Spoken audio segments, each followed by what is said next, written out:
আসসালামু আলাইকুম, welcome back to my channel. সুপ্রিয় ভিউয়ার্স সকল, আশা করি যে যেখান থেকে আমার ভিডিও দেখরা ভালো আছেন। আমিও আলহামদুলিল্লাহ ভালো আছি। আবারও আরেকটা নতুন গার্ডেনের ভিডিও নিয়ে আইলাম। আশা করি আপনাদের কাছে ভালো লাগবো।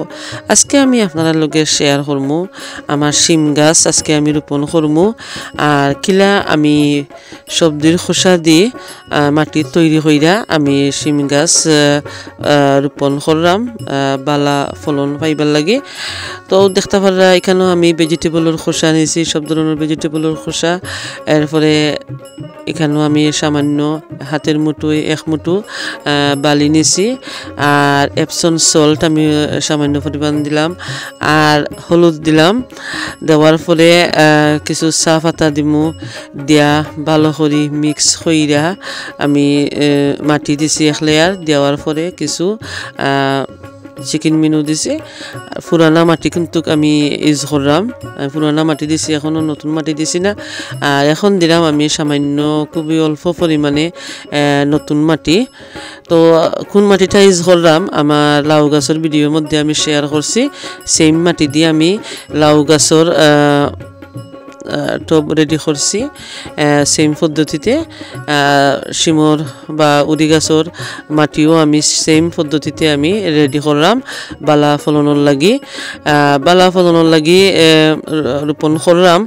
তো ইনশাল্লাহ বালা ফলন পাইমও দেখতে পাররা। ও খালি জায়গার মধ্যে আমি ডাইরেক্ট মাটির মধ্যে রোপণ করবো। আর কয়েকটা গাছ আমি রোপণ করবো টবের মধ্যে। এই গাছগুলা অনেক বড় হয়ে গেছে দেখতে পাররা, মানে ফুল আইয়র ওরকম। তো এইগুলা আমি টবের মধ্যে রোপণ করলাম, ওগুলাও আমি টবের মধ্যে রোপণ করবো। আর লাস্টে দেখবা যে আমি আরও কিছু মাটির মধ্যেও ডাইরেক্ট রোপণ করবো। মানে টবের মধ্যে রোপণ করলে আর কি, মানে আমরা যেহেতু আমরা ঠান্ডার দেশও, তো গাছের জোরের মধ্যে শিকড়ের মধ্যে ঠান্ডা লাগে কম, এর লাগে টবের মধ্যে রইলে আর কি বালা হয়। মাটির মধ্যে রইলেও খুবই বালা, মাটির মধ্যে ডাইরেক্ট রোপণ করলে মানে অনেক বালা গাছের লাগে। আর এখানেও আমি আরও কিছু মাটি নতুন মাটির লগে এগশেল আর ডাইসা পাতা দিয়া মিক্স করে রাখলাম। আমি গাছ রোপণ করার সময় কিছু মাটি আরও লাগবো, মানে কয়েক সপ্তাহ হয়ে গেছে টবের মধ্যে অনেকগুলা মাটি কিন্তু নিচের দিকে বই গেছে। তো এর লাগে আমি কিছু আগ থেকে আমি কিছু মাটি রেডি করে রাখলাম যাতে রোপণ করার সময় আমি ইউজ করতাম পারি।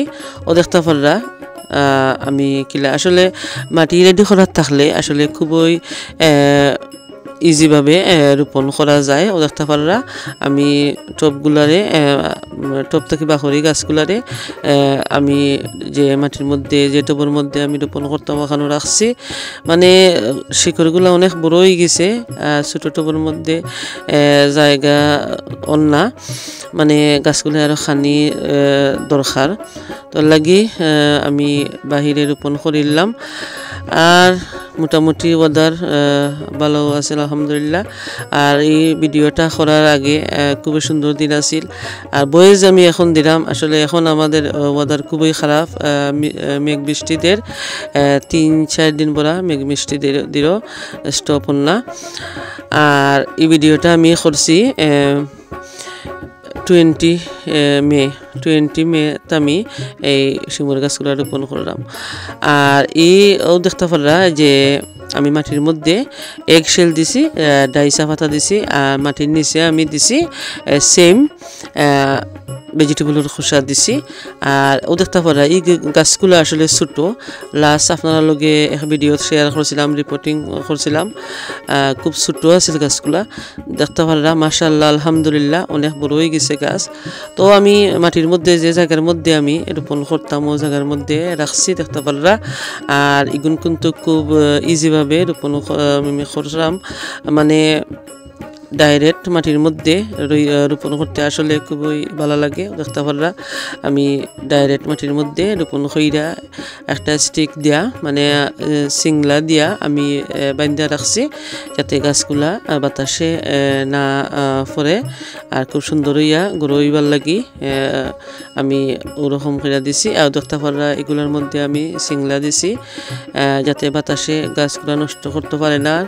আর যে আমি ছোট গাছগুলা এগুলা তার বেশি আমি সিংলা দিছি না, এই গাছগুলো আসলে খুব ছোট, বাতাস কম লাগবো। আর বড় গাছগুলোর মধ্যে বাতাসে বেশি লাগবো, মানে ওগুলাও কিন্তু অনেক বড়। তো আশা রাখি আজকে যে আপনারা লোকের শেয়ার করলাম আপনার কাছে ভালো লাগবো। আপনারাও ওলা নতুন যারা ওলা ঠাই করে দেখবা ইনশাল্লাহ। ওয়াদা যে ডিপেন্ড করে ওয়াদার কিসমত দুইটা মিলাইয়া ইনশাল্লাহ আমি যেভাবে রোপণ করলাম অবশ্য বালা ফলন পাইমু। আর দেখতে পাররা এখানে পানি দিলাম আমরা, আমার ছোট্ট ছেলে, আমরা মা ছেলে খুব মানে পানি লইয়া খুব ইয়ে করলাম, আপনারা ভিডিওর মধ্যে দেখতে পাররা। তো আশা রাখি আজকের ভিডিও আপনার কাছে ভালো লাগবে। ভালো লাগলে প্লিজ লাইক কমেন্ট শেয়ার করতে ভুলবা না, সাবস্ক্রাইব করে আমার লগে থাকবা। এখন আমি আপনার কাছ থেকে বিদায় নিলাম। ভালো থাকবা, সুস্থ থাকবা, আল্লাহ হাফেজ।